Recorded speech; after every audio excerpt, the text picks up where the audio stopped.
ka-Yesland, dito na tayo sa last unit natin dito sa Stonebridge Estate sa Carmona. So ito si Beacon, ang pinakamalaking unit dito sa Stonebridge. So si Beacon, ang floor area niya is 90.40 square meters.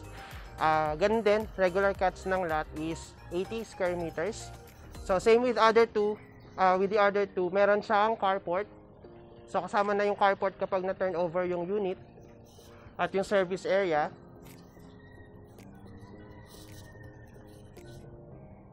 So hindi mo na siya papagawaan ng carport.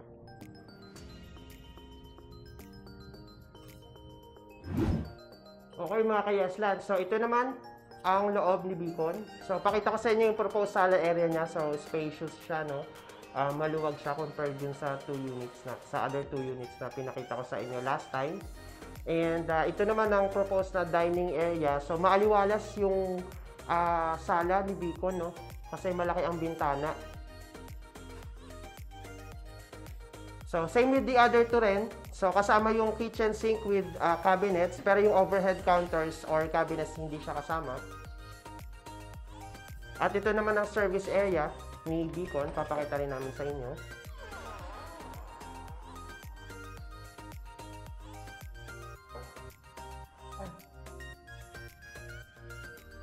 Ito ko naman sa inyo yung toilet and bath sa first floor.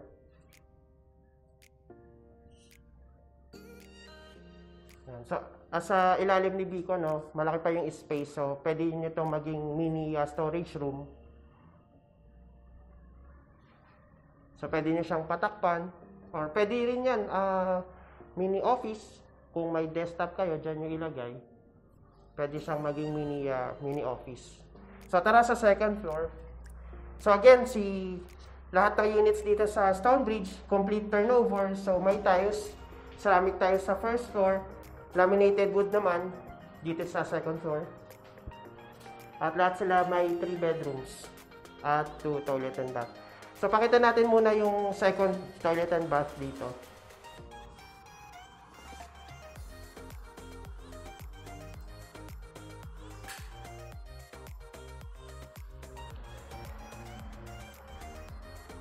Alright, so ito naman, so may space din siya dito bago yung first bedroom. So ito yung first bedroom. Malawak din siya, no?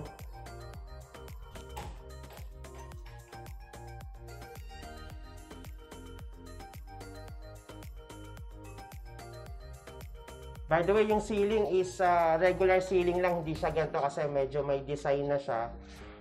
Kasi ito isang model house. So hindi rin kasama itong mga extra furnitures, yung mga cabinets and drawers. So simple yung mismong bedroom lang. Ito naman, papakita namin sa inyo ang second bedroom sa Beacon. So maaliwalas talaga ang mga bedrooms dito kasi malalaki ang bintana. So sliding window siya. At syempre, hindi mawawala ang ikatlong bedroom, ang master's bedroom.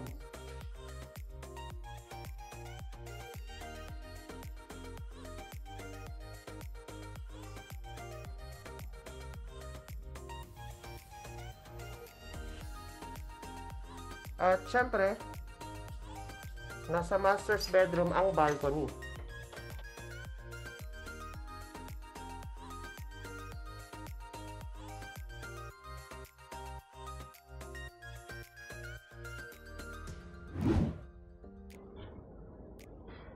So mga ka-Yesland, salamat sa inyong panonood at kung nagustuhan nyo ang aming mga videos na pinresent namin today, please hit like, share, and subscribe sa aming YouTube channel.